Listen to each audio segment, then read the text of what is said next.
Hey guys, it's Tom from Latest Deals, and this morning I'm going on to TV, GB News, and I wanted to show you what it's like behind the scenes. So this is, it's not my office, it's actually my girlfriend's office, but this is where I sit because it's got good light. You can see here the desk that I'm going to be sitting on, there's my laptop, and you can see here I've got my notes up and I've got this light because they like lots of light on your face. So this room's great because it's got this bright window, lots of light you can see here coming here.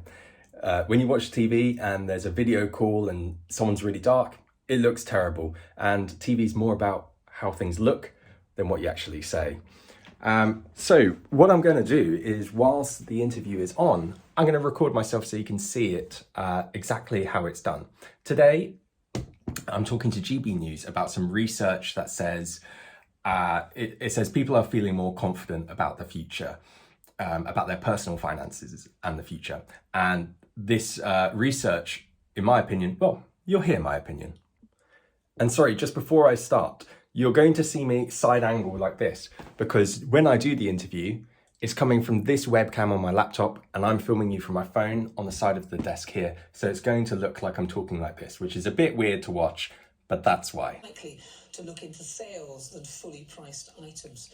Well, joining us now is co-founder of latestdeals.co.uk, consumer expert Tom Church.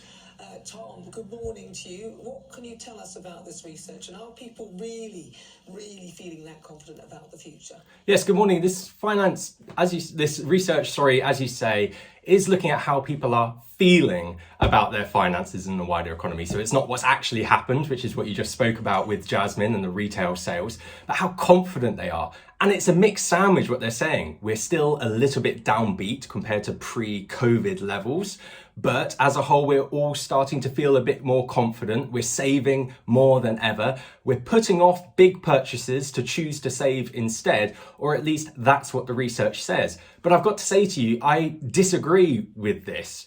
I think it's wrong and dangerous, in fact, to generalize people like this and put everyone in the same bucket and to say we're all feeling more confident, we're all feeling better about the outlook.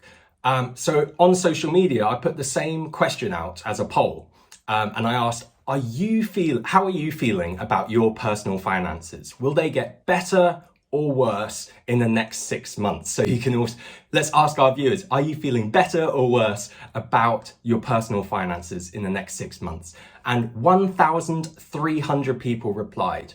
And guess what 80% said? They said it was getting worse. So that's 1,000 out of 1,300 people said they feel their personal finances are going to get worse in the next 6 months. So this research, I don't think you can put everyone in the same bucket like this. I think it's a little bit detached from the reality of lots of people's lives. But isn't that what happened in many ways during the pandemic itself, Tom, in the sense that there were an awful lot of people who had quite stable jobs, couldn't spend the money and managed to save an awful lot. Some of them have gone out and bought quite expensive second homes. But then there's another section of the population who actually either were put on furlough, lost their job, saw their business go under. There was a real divide here, and it's maybe not a surprise that, as you say, it is a bit of a mixed sandwich, because for some people, frankly, they may not have had it so good, and for others, it's pretty desperate. Yeah, exactly. If it's all right, I'd like to read some comments that people said, because I asked, why do you think it's worse? And it's much more interesting to read from real people. So Michelle said, we can't afford Christmas at all this year due to redundancy. Amy said, Universal Credit is taking away the COVID bonus payment from October. So that's approximately £86 a month. I have a baby on the way. I couldn't have been let go at a worse time.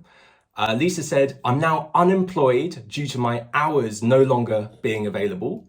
My son is autistic and his school days are being shortened, so I'm unable to actively search for new employment. Sarah said, gas and electric is going up across the board by over £35 a month for me. We spoke about that last time on the show, about how Ofgem price caps were going up and how energy bills are going up. Julia said petrol prices are going up. So Jasmine Birtles just mentioned that. House bills are rising. Food will be more expensive. So you can just see there is this huge divide. And the thing about research like this is that it can be dangerous. It's great that some people are more confident about the future. 20% of people on my poll are more confident, which is great. They might have new jobs, they might have got a pay rise, but I think it's a bit dangerous to generalize, because as soon as you do that, it masks over the people who need the most help. As soon as you say, on average, we're all more confident about the future. On average, things are looking up. Isn't it better, but Tom, isn't it better to say that than the other? And also, I was going to say, it kind of depends who you ask, and where you place your survey, because a lot of people I hear said, actually, this pandemic I've done so much better, I've worked so much more than I ever have done. It's been so positive in many respects for me. So I think, as you said, you have to be careful with all of these, including your own survey, because at the end of the day, it does depend who you ask. Exactly. So as soon as you say, oh, the average is good, you're automatically saying 49, you're automatically ignoring the 49% of people who haven't had such a good time. So some people are back up on their feet and running after the pandemic, and that's great. But before we sprint away as a nation, we have to lend a helping hand to people who are still down on the ground to help them back up on their feet. Yeah, I'm sure there'll be. All right, that's it. So a little bit of insight as well as the technicality side of things, because that's quite interesting. They use their own software, a little bit like Zoom or Skype, to conduct a video. I can see the TV show just like you would watch it on the TV. There's a little bit of lag time of about 5 seconds or so. And the controller in what they call the gallery or the editing suite talks to me beforehand. So he says, Tom, we're currently in an ad break, 30 seconds before you're on. I'm actually sitting there waiting for about 5 to 10 minutes before we go on air, and you kind of have to just sit there smiling, because you never know when it's actually going to start. So the guy gives you a little bit of heads up 30 seconds before, and then it's straight into it. Straight after, it's always a bit odd because no one really says goodbye. That's not because they're being impolite, but because it's live telly, they have to immediately move on to the next guest or the next topic. No one has time to come back and say, oh, Tom, thank you very much for coming on. We really appreciate it, blah, blah, blah, blah. You would expect, if you went somewhere and helped out, they would give you a cup of tea or something like that. Live telly, it's not like that. It's goodbye, and then you'll speak to someone later, perhaps a few days later when they want you back. So let me know what you thought. I hope this was interesting just to see a kind of different angle of things. Please give this video a thumbs up and subscribe to The Latest Deals on YouTube for more.